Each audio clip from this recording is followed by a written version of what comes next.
Nachádzame sa v backstage, kde pracujeme od 9. hodiny.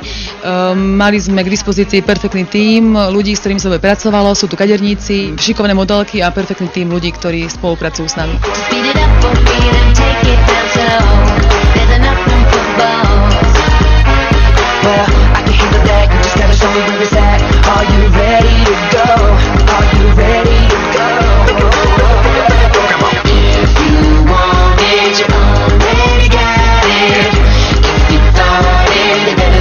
Rada pracujem, kde dáme tomu viacej kaderníkov, vieme sa motivovať, inšpirovať, vieme vymýšľať nové kreácie, vieme sa teda aj dakedy pohádať, alebo dajme tomu, nemusíme si zapasovať, čo zase je super, lebo nás to motivuje a k práci a k súťaženiu.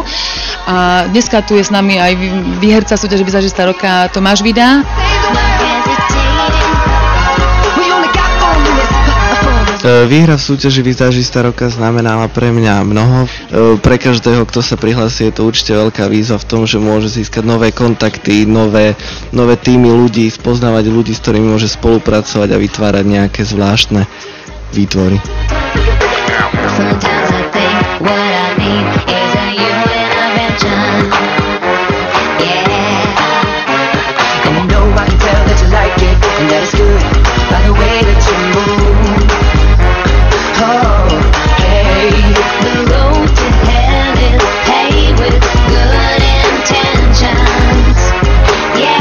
Líčenie prechádzalo takých jemnejších odtieňov, zlatej striebornej farby, jemných rúžov a teraz budeme mať také dramatické líčenie, červený rúž výrazný, dymové oči, rôzne podľa toho, aké spodné prádlo sa prezentuje alebo aká avantgarda tam až bude.